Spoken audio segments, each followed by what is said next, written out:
Hello, everyone, and welcome to Beyond the Page. I'm Gary Schleifer, the publisher of Choice, the magazine of professional coaching. I've been publishing now for over 20 years. Can you believe it? Wow.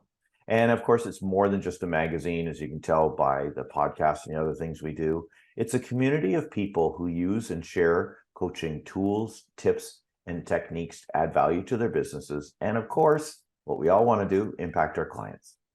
It's an institution of learning built over the course of 20 years, dedicated to improving the lives of coaches and their clients. In today's episode, I'm thrilled to be speaking with my dear friend, Laura Berman Fortgang, who's the author of an article in our latest issue entitled Mentor Coaches, The Case for Having One. Laura is an award-winning coach known internationally as a pioneer in the personal coaching field. Laura is also a best-selling author, sought-after speaker, TV personality, under the Oprah and all national morning shows. She's a corporate spokesperson, interfaith minister, and as I like, the part I love about her, she's also a performer. Her TEDx talk currently boasts over 1.8 million views. Really? Wow. Laura's 5 books are published in 13 languages. She has addressed audiences around the world on topics such as reinvention, career satisfaction, and small business, as well as bringing coaching to diverse clients ranging from homemakers to celebrities and Fortune 100 companies. I'd love to know more, but of course we are under confidentiality. So she's known for her unique career clarity, now what methodology, and her A-list coach business mentoring program. Welcome, Laura. Thank you so much for joining me today. Thank you. What a mouthful full of bio, but you did very Full well. of bio, right? And it didn't even include what you do and did for us. So you were on the editorial board from day one, Yep. and saw us through many ups and downs in the 20 years. You've contributed this article, and one of my favorite images of you is standing in front of a coach audience going, every profession has a magazine and this is yours. Go get Choice magazine. So I love that. I love that. And of course, the performances were fun too. What was her name? Life coach Lurleen. Lurleen in that Yeah. leopard pantsuit. Oh my Yeah. goodness. For those of you who don't know, for a 4-year period, I had a character who was a life coach, wore leopard pants, had a very big Dolly Parton wig, but with dark hair. And her dream was to coach all the people in the People magazine because they didn't seem very happy with their lives and they had everything. And it was a good fun time. Notice a little accent there, folks. Yes, it comes right in. It comes right in. The minute we say Lurleen, it just comes right in. It's like Lurleen was made to have a Southern twang. Absolutely. Right? Made to be said with a Southern twang. Oh my goodness. So, well, let's love the article, by the way. It really gave me a different perspective on mentor coaching. Okay, so I'll tell you more. We'll talk more about that. Yeah. Well, but first I want to ask you why you decided to write it.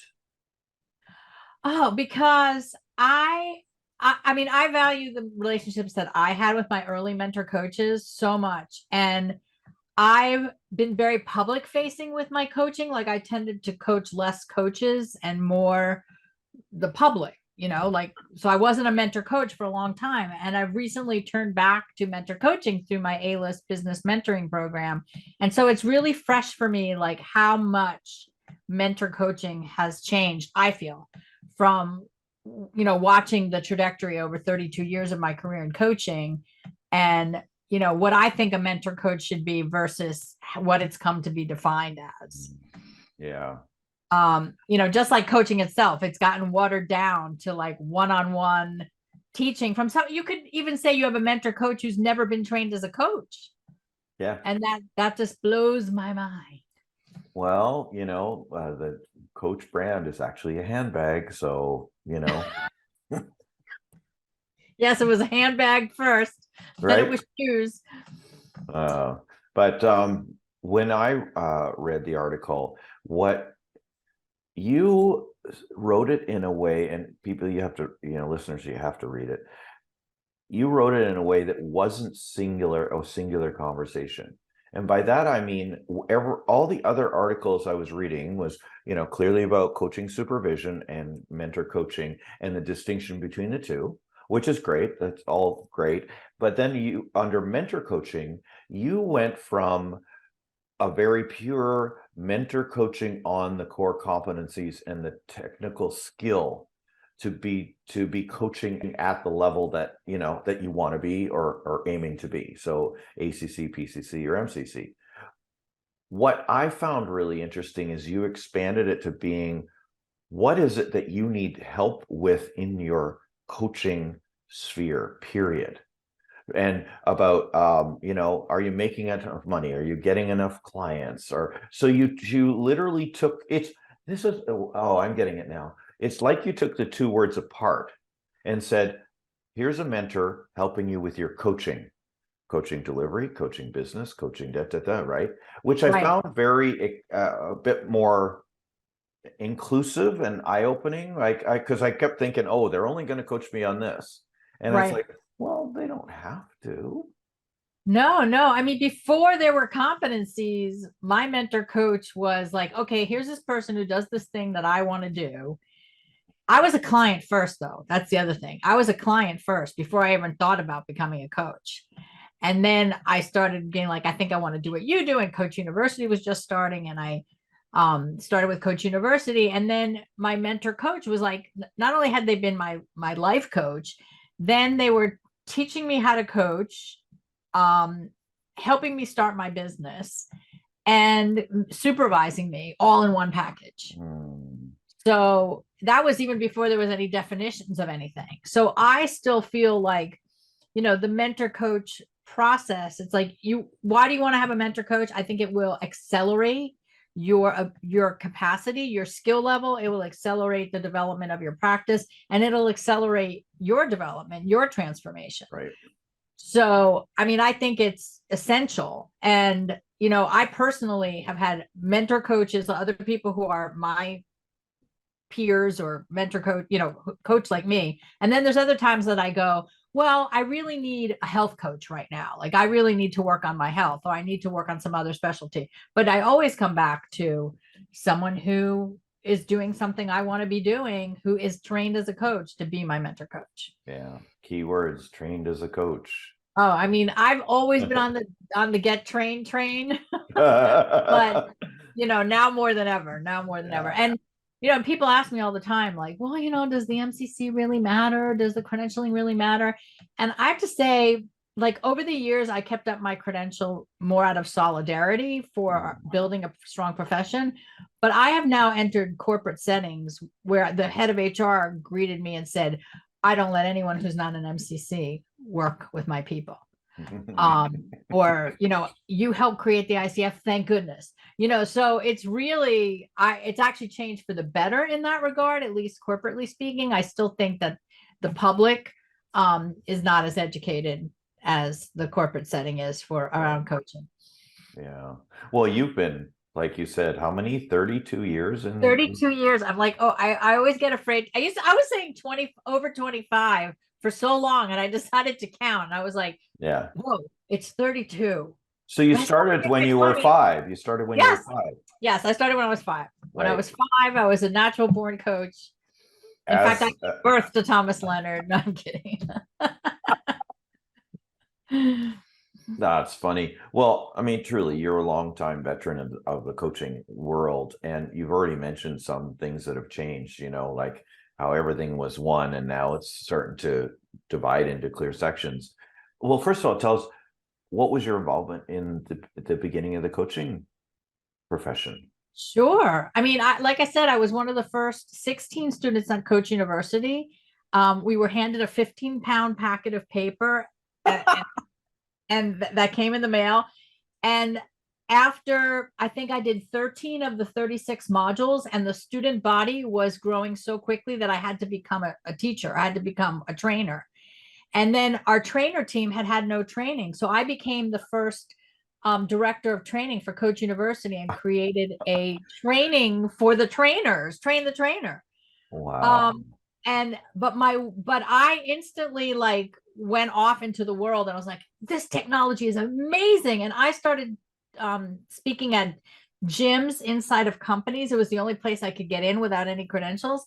And the right manager saw me at a free lunch talk and said, I need you for my team. And that was my first corporate check. So I built this corporate career out of nothing. But then back to, the development of the field, the same 16 people started the ICF around Thomas Leonard. Oh, I did not know that. Yes. And then there was a California contingent called PCA, Professional Coaches Association. Yep. And then they merged. So I was one of the first people sitting around going, we better police ourselves because this is an unlicensed field. So we started trying to create ethics and standards and definitions of coaching. And then Madeline Homan Blanchard we were like, this is going to be big in corporate, and neither of us had huge corporate work at this point. And we started the corporate coaching committee within the International Coach Federation. And in the beginning, everyone who was the president of the ICF became the president by like, oh, okay, so it's not going to be Thomas. Okay, it'll be you. Like the first four were, nobody voted. It was just handpicked. And I turned it down. I was the youngest of the group, and I just felt way too intimidated to be leading like the other people. But I was on the board for several years of ICF, and I was on the board of, your magazine from the beginning was so professionally done. Oh, thank you. When I was first approached to be on the board of the magazine, I was like, oh, how good could it be? And then I saw the spreadsheets or whatever you call the samples. Run sheets, And I was like, oh my God, this is legit. And I definitely had to have my name on that and be involved. So I'll never be likely to repeat being at the ground floor of something like that again. And it was, what a gift to my life. What a gift. Oh, and a gift to us. So thank you. And just a gift to our profession. Thank you for being there, for just doing what needed to be done. No ethics, let's go do that. And I could just picture it too, a bunch of coaches, because that's just what they do. The third president was like we were at a meeting of the minds in Jamaica. Sandy Vilas, who had been the president by then of Coach U, took us to Jamaica, and we had a meeting of the minds, and it was like, well, this person has to step down due to other duties. Who's going to be president of the ICF? It was like, you do it. Pick a straw, any straw. Yeah, now, like, nobody knows who I am at the ICF, but yeah, you have to let your child grow up. Right. Yeah, exactly. So what are some of the biggest changes you've seen and trends you're seeing? Well, we're in an interesting time for coaching. I think I really spent a lot of time at the end of last year and into this year talking to coaching companies, to recruiters, to companies that hire coaches, just watching my own practice and other people's practices. And I think the Great Resignation, as a result of the pandemic, threw a lot of people calling themselves coaches into the world. I think we're at a tipping point of the commoditization of coaching. I'm hearing of people working for a lot less money than I've heard before. Like BetterUp is a public company for people to get a coach, and coaches are working for $80 an hour, which it depends on your rate, but it's everywhere. So I think there's a range now where there'd always been a range. Corporate coaching's always been more expensive than doing personal coaching, but just the good and the bad. There used to not be anywhere for coaches to work. You had to be self-employed. Now there's places for coaches to work, so that is the upside. Chief has coaches, and that's a networking group. BetterUp is a coaching company. There's so many coaching companies. Landit, I think, is a combination of a couple old ones. Yeah, I've never heard of them. So there are pluses and minuses, right? So I see more proliferation than ever, which has led to commoditization. But on the plus side, the things that employee engagement is one of the biggest missings since the pandemic, and coaches are all about engagement, and know how to coach Yeah. towards that. Team coaching is huge right now. Even the ICF is giving a credential for that, or a Hmm. Yeah, certification for that. certification, credentials, something like that. Yeah. Yeah. So, DEI is a huge specialty point if somebody wants to focus on that. So, the pluses and minuses have always been the bigger the profession gets, the more competition there is. But at the same time, there's more room for specialization. And I think that that's good too. So Yeah. those are some of the things I'm seeing, always pluses and minuses. And we'll see. I mean, Yeah. AI is a concern. Some people are like, oh, can it really replace a coach? And I know of companies that sell a very mid-price thing that into corporations where anyone can have a coach because it's really a computer talking to you. And, I think we're always going to say as coaches that there's that human element and the intuition element that we Yeah. don't think that AI can duplicate yet. But it's an interesting time. Let's just put it that way. Oh, big time. Well, to your point about AI and commoditization. It's a hard word. It is. It's like methodology. Yeah. So, our next issue in June is going to be about AI and coaching. Oh, And good. I'm hoping, from what I've read, I don't have fear about AI. I see it as a tool that can support coaching, because, and you and I have made a lot of changes in our 20 to 32 years of coaching with regards to technology. So I can't do half the stuff I'm doing now without the technology. And if we allow AI and technology to support us as a coach, we could just be spending more time coaching. And That is true. I'm no spoiler alerts, but you'll have to read the next issue and decide for yourself whether AI will take over, will be a replacement for person to person, human to human coaching. I personally don't think so, but I also try not to be adamant about stuff. And I watch Star Trek and all those shows and all that stuff. Give me a flip phone, beam me up, Scotty. It's all going to happen, right? Hey, when I was a kid and watched the Jetsons, I was like, wouldn't it be cool if you could see someone on your telephone? Right. And yes, there's FaceTime. We can, Yes. there's WhatsApp. We can do that. Yeah. Yeah, it's pretty amazing. Well, I'd like to think that machines can't replace people, and that we'd have more time to coach. But I've always worked with the vision that everyone on the planet is a coach. So I'm guilty for helping this grow so big, because I really know that each person you coach, you're touching 100 lives in their life, and they're transforming the way they relate in the world. So it's okay. I always said, no one planned to be a coach. They didn't know that there was such a thing. So for those of us, if we get squeezed out, there'll be something else that we didn't know we were supposed to do. So Yeah.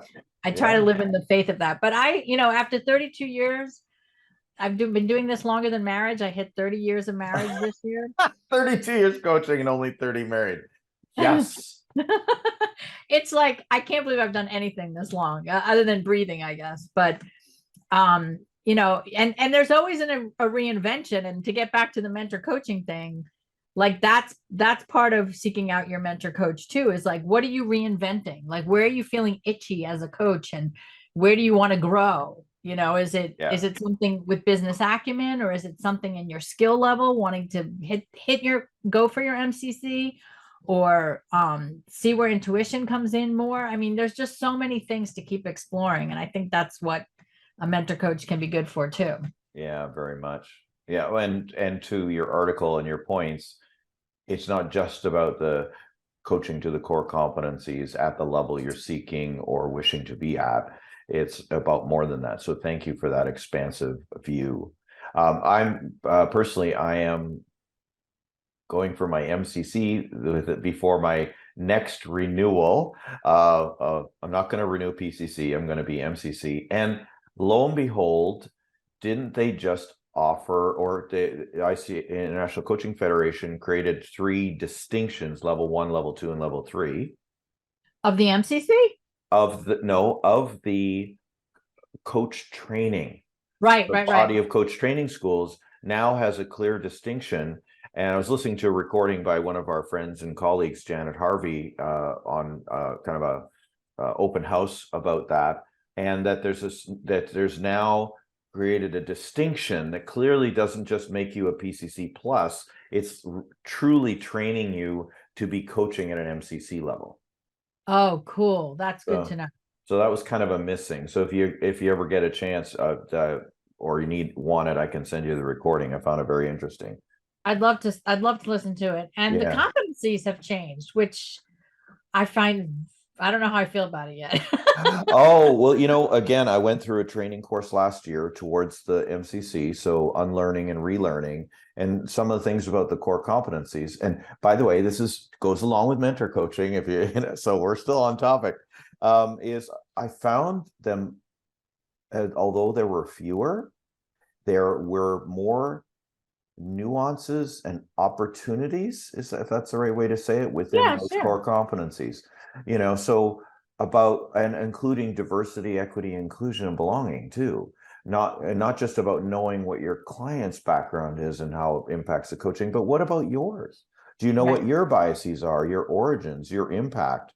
I've taken, since the change in the core competencies, I've taken on having a part of my intro conversation be about I'm a white guy of privilege, and how will that impact our conversation, especially when I'm talking to a woman, person of color, younger, old, well, actually for anybody. It's like just introducing the fact that, you may have some preconceived notions about me as I might about you.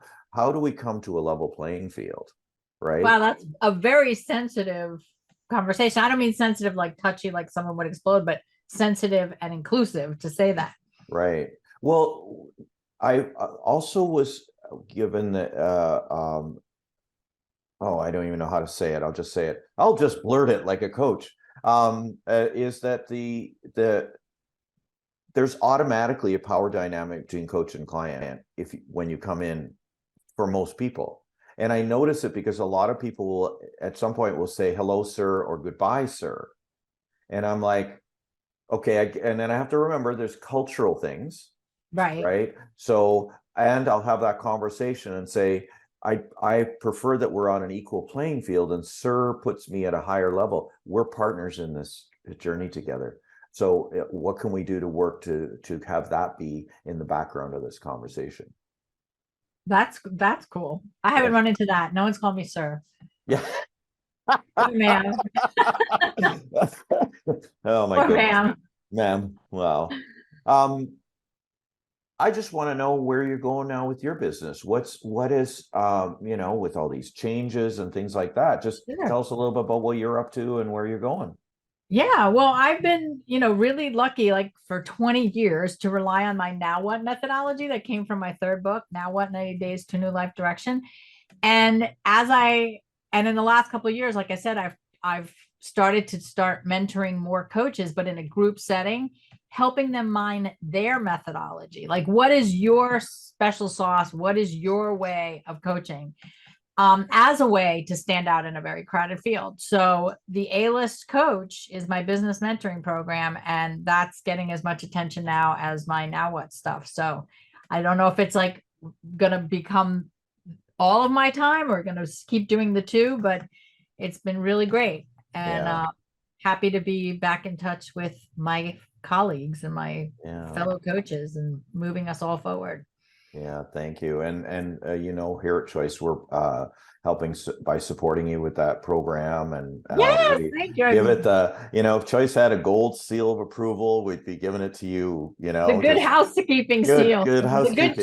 The good choice seal of approval. Probably get in trouble for that one, but no. So look out for the alistcoach.com and it'll be in my weekly recap. For our listening audience, we always have a learning in our weekly recap emails rather than bombard you with a million emails. We learned that over the past, and we highly recommend anything that this lady touches. Anything. You see her speaking, go. She's got a retreat, go. All right. Thank you. Right. So I think it's time for us to say goodbye. I want to ask you one final question. Okay.